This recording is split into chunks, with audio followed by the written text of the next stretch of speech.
Totoong wala kayong alam na binigyan nyo ng basbas ay paroroon sa dati nyong kapanalig upang paslangin si Amaya. Tuso si Lamitan. Nais kong huwag kang pabitag sa mga nais niyang gawin. Hindi muna kita papatayin sa ngayon. Katumbas mo ay si Amaya. Makakaasa ka, Amaya. Panatag na ang aking kalooban.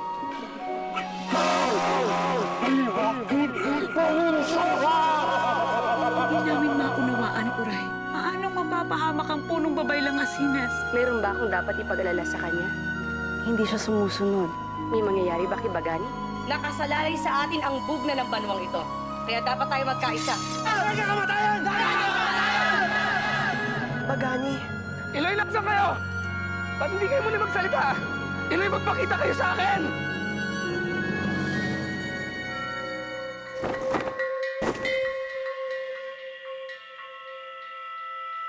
Iloy, kung saan man ang iyong libingan, babalikan ko kayo.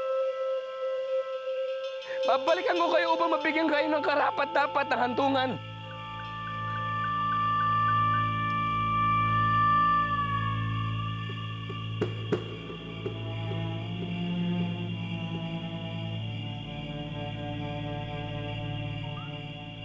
Tama ang aking hinala. May hindi magandang gagawin si Bagani. napakalakas ng kanyang loob na sumugod ng iisa. Kung ano man ang kanyang binabalak, ipagdasal natin siya sa laon nang siya'y makaligtas at magtagumpay. Paumanhin, Bai. Ngunit meron kayong panauhin. Mahayong adlaw sa inyong lahat, lalo na sa iyo, Marikit. Masintabi ko nakaabala ako, ngunit dinalang kita ng mga bungang kahoy na pinakuha ko sa mga... Salamat, Ginoo. Ngunit kami ay may mahalagang pinag-uusapan ng aking mga kapuod. Kaya kung maaari ay iwan mo na lang yan sa lapag. Dadamantal, Dalang, Bayang, tayo na upang alamin ang balak ng dato.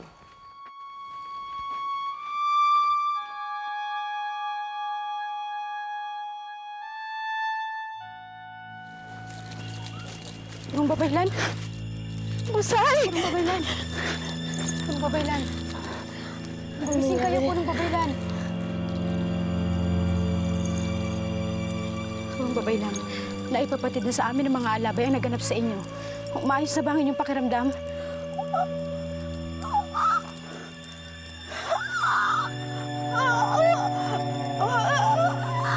Mga baging laon! Mukhang di na nakakapagsalita ang punong babaylan.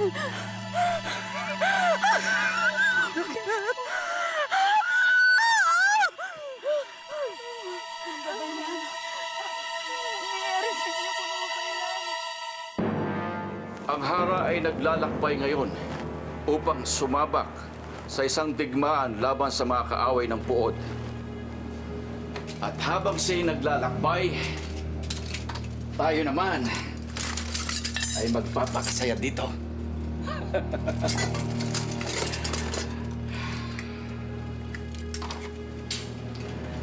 Dalangin ko ay mabigo si Lamitan. Nang sa gayon ay hindi na siya bumalik sa Puod. Magpahanda ka na isang piging na gaganapin ngayong gabi upang tayo'y maaliw. Ngayon din, mahal na dato.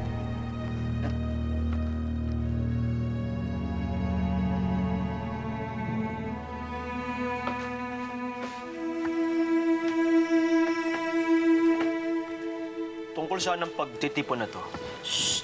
Walang anumang karamdaman na nakikita ng mata ang punong babaylan.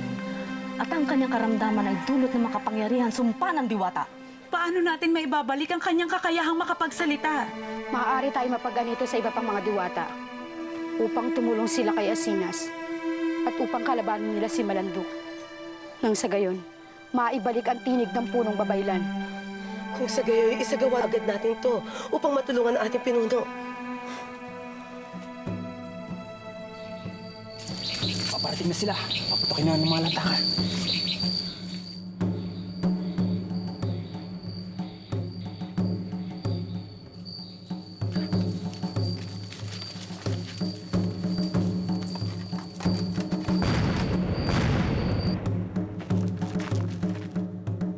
Sunog yun ang langtaka.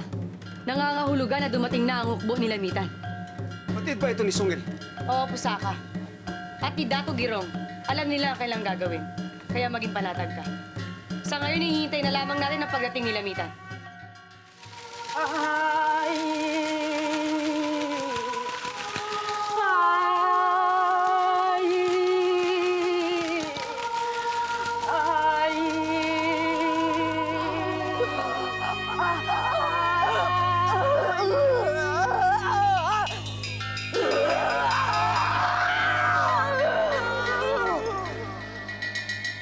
Siya'y naakalaban ninyo. Mababago ninyo ang aking sumpa sa babailang ito na nagtaksil na ibig magkanuno kay Lamitan! Hindi! Hindi ninyo mababago ang aking sumpa! Humingi man kayo ng tulong sa iba pang mga diwata! Si Asinas ay mananatiling hindi nakapagsasalita hanggat nabubuhay si Lamitan!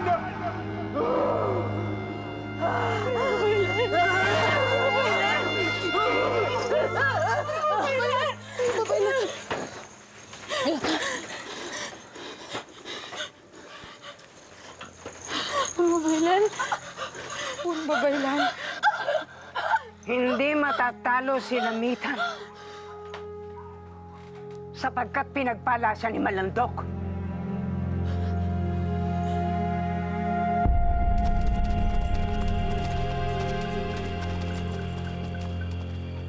Mula sa mga lantakang yan ang mga narinig natin puto kanina, Hara.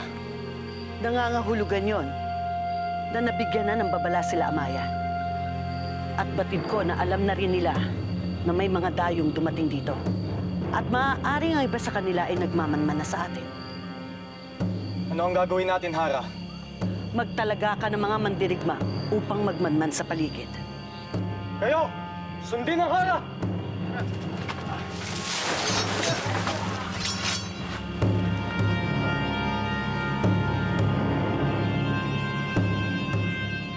Talagang pinaghandaan nila Amaya ang ating pagdating.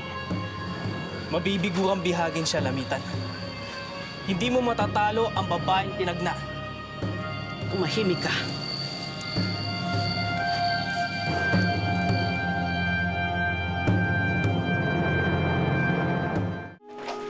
Amaya, mahal na Pusaka. Purihin ang mga diwata at walang nasaktan sa inyo. Sapagkat nilisan namin ang pook matapos naming paputukin ang lantaka. Ilang karakowa inyong nakita? 3. Tama nga pinabatid sa akin ni Haralingaya. Nagdala ng maraming hukbo si Lamitan. At hindi uurong ang mga lumad kahit marami sila. Sumunod kayo sa akin at ipapakita ko sa inyo ang iba pa ninyong pagbabantayan.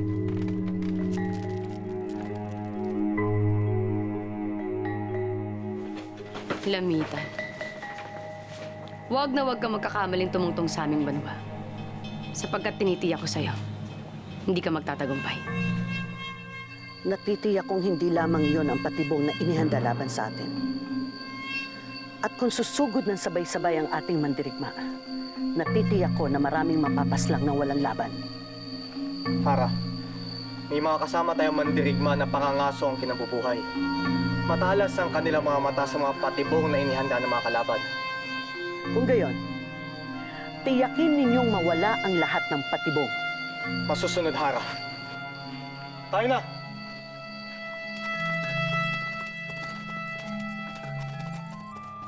Punong Babaylan, tumaan ka na sa iyong pag-iyak. Batid namin ang sumpa sa'yo ay hindi rin magtatagal.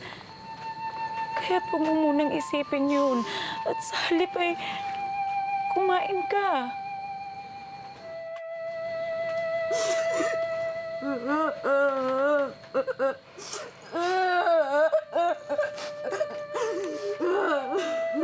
Nais mong iwan ka namin. Ayun ang aming gagawin. Ngunit iiwan namin ang mga pagkain upang ikaw ay may mainom at makain sakaling ikaw ay gutumin.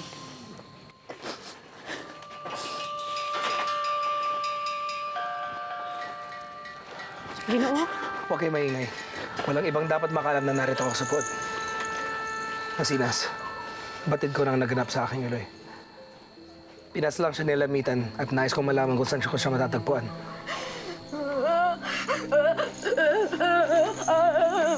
Ginoo, ang aming punong babaylan ay hindi nakakapagsalita sa ngayon. Kaya hayaan mo kami ang sumagot sa iyong katanungan. Nasaan si Lamitan? Siya'y wala rito. Pagkat ang Hara ay naglakbay patungo sa banwang kinaroroonan ni Amaya. At paano niya natuklasan ang kinaroroonan ni Amaya? Hindi namin alam, Ginoo. Ngunit hindi lulusob si Lamitan kung hindi niya na iyon nababatid. Sir Dayaw, maaaring nabihag sila ni Lamitan.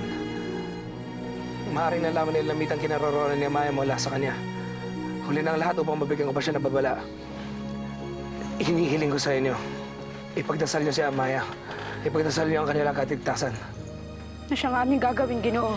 Maraming salamat. Ngunit kung wala dito si Lamitan, sino ang namamahala sa pood?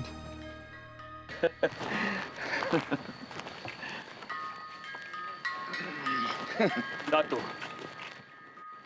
Apong! Halika. Sumalo ka sa aming kasiyahan.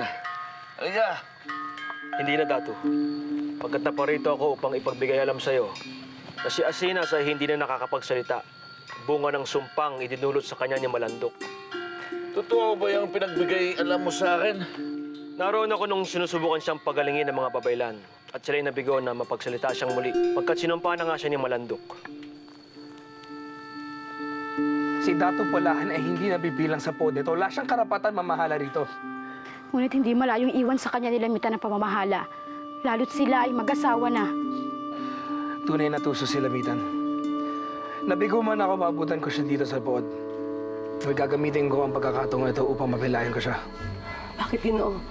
Ano ang iyong binabalak?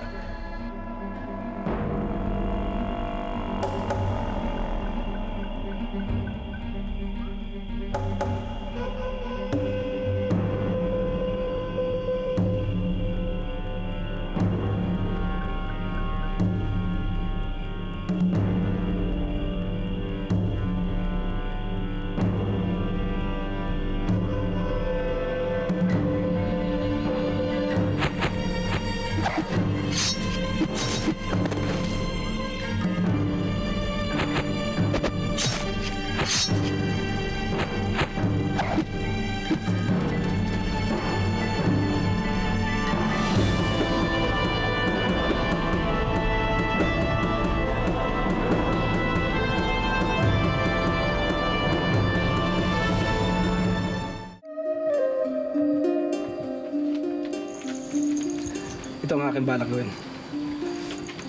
Asinas, malaki ang iyong gagampanan upang ako'y magtagumpay. Unang babaylan? Si Apong.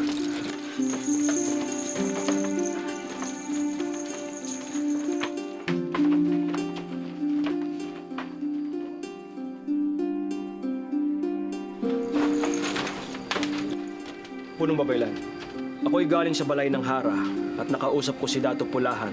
Ibig kanyang makita ngayon din. Kaya halika, sumama ka sa akin. Kilala kita. Ikaw ang anak ni Mang Gubat.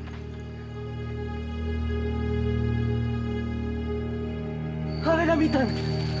Ano ang nangyari, Abueg? Ang mga kasama ko ay sinamampalat pagkat inulan kami ng mga pahanan ng mga kaaway. Binanggit ko na sa inyo, hindi ninyo madadaig si Amaya. At ang mga lumad sa sarili pa namin lupain. Kung ako sa inyo, magsiurong na kayo kung ayaw ninyong makatikim ng higit na pagkatalo. Yan ang naisiparating sa ni Sungil. Kung gayon, ipabatid mo sa kanila ang aming kagalakan sa kanilang tagumpay. Ipabatid mo rin sa kanila na gawin na nila ang ikalawang hakbang natin. Masusunod, Amaya. Hindi ako makapaniwalang ganun kadaling madaig ang unang pangkat na pinadala ni Lamitan.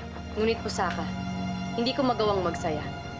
Dahil sa mga sandaling ito, nagngingit-ngit si Lamitan sa nangyari sa kanyang mandirigma. At dahil doon, pag-iisipan niyang mabuti ang kanyang hakbang. Itayo ang mga bihag. Sila ang gagawin nating pananggalang upang hindi tayo saktan ng mga lumad. At gagawin natin ang muling paglusob pagputok ng araw. Nang sa gayon, makita ng lahat kung sino ang ating bihag. Tingnan ko lamang kung tulungan si Amaya ng iyong mga kalahi kapag nakita nilang ikaw ang aming bihag. Anak ni Manggubat. Naniniwala ka ba sa iyong narinig, Apong? Gayong alam mong si Uray Hilway ay tinakasan na ng bait.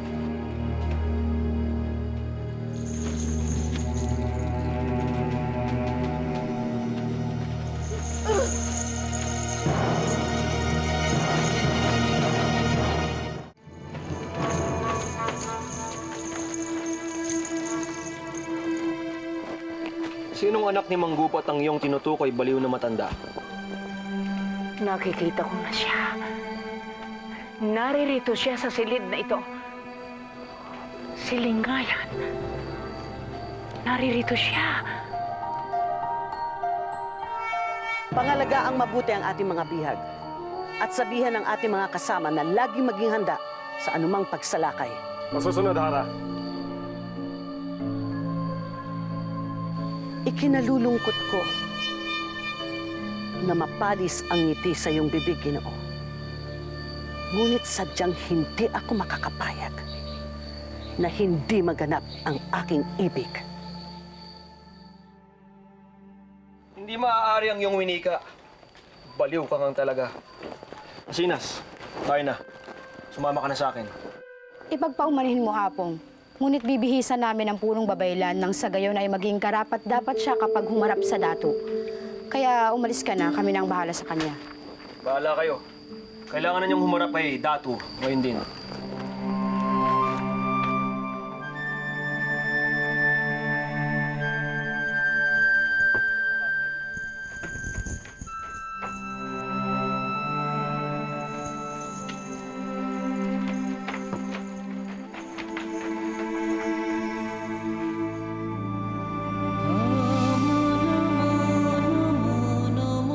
Lingayan?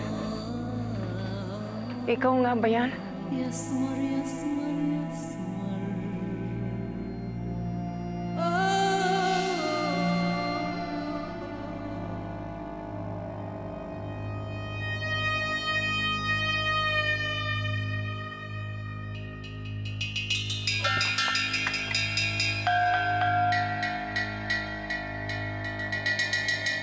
Kuling, dali niyo ang mga sandatang yan kinabinayaan. Masusunod. Tayo na. Sungil, nasaan ang iba po pang kasama? Nagtungo na sila sa pook na ating pinag-usapan. Susunod na rin kami ron, ngunit may mga kasamahan silang sugatan na naiwan. Anong gagawin namin sa kanila? Makakabigat lamang sila kung sila gagawin nating mga bihag. Ngunit hindi rin naman natin sila maaaring pakawalan sapagkat tiyak na malalaman ng mga kaway ng ating mga binabalak. Gawin ninyong nararapat.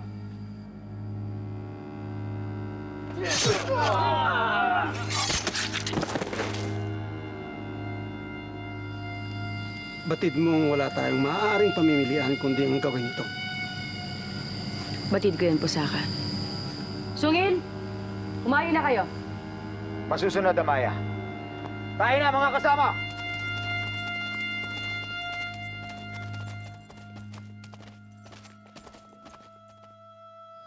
Patawad mga mandirigma. Kung hindi na kayo muling masisilayang buhay pa ng inyong mga mahal sa buhay. Tanggapin nawa nilaon ang inyong dungan upang sa sulad na kayo manahan ng mapayapa.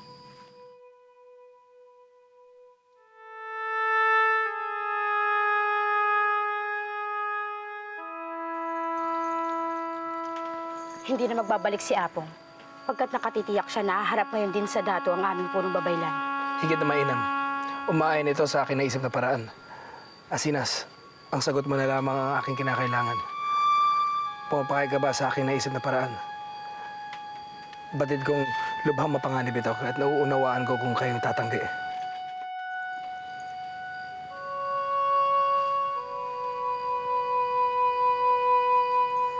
Dagang salamat. Maganda na tayo.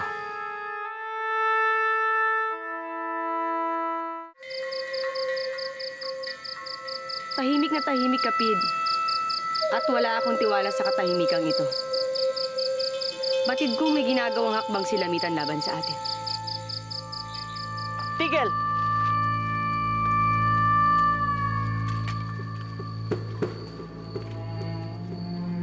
Nakalalamang ang kaaway natin sapagkat sila'y itinatago ng makapal na halamanan at mga puno. At sila'y nasa itaas na bahagi. At tiyak kung tulad natin ay naghahanda rin sila. Wala tayong makikita hanggat hindi pumuputok ang araw. Isang napakahabang gabi ito, Hara. Isang napakahabang gabi na magagamit laban sa atin. Bakit, Hara? Nagbago ba ang iyong pasya?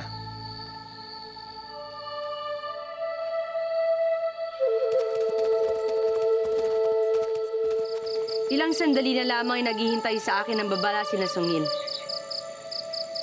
Ngunit bago natin gawin ang ating hakbangin, nais kong magtungo ka sa kinaroroonan ni Lamitan upang magmatyag at malaman natin ang kanilang mga kilos at gagawin.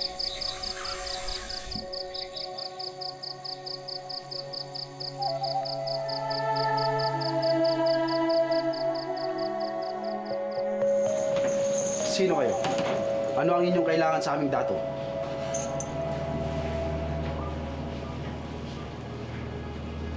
Punong Babaylan. Paumanhin kung hindi ko kayo nakilala. Kanina pa kayo hinihintay ng dato. Halina kayo.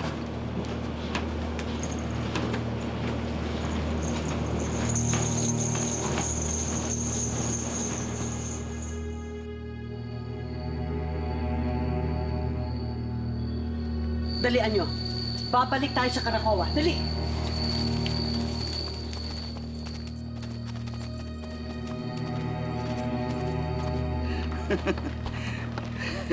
Dato. Anong kailangan mo? Di ba pinabatid ko sa inyo na ayokong maabala? Paumanhin, Dato.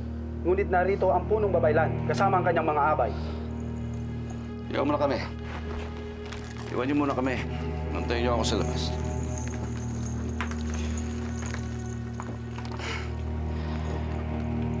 Pasintabi mo, Punong Babaylan, kung ang inyong dato ay nagpapakasaya lamang.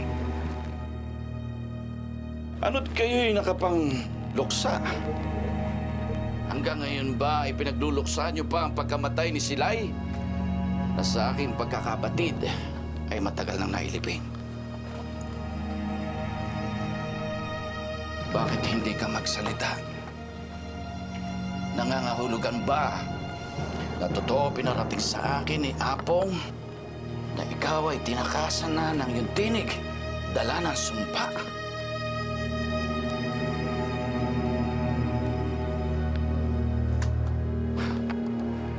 Mayroon bang isa sa inyo maaring magsalita alang-alang sa inyong pinuno?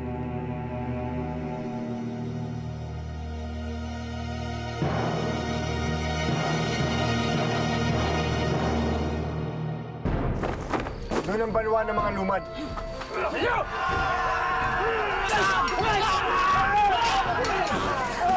Hindi lamang si Palatawad ang aming biyag. Pagkat dala rin namin si Dayaw at hawak siya ngayon ni Lamitan. Kayo ba ay lilisa na?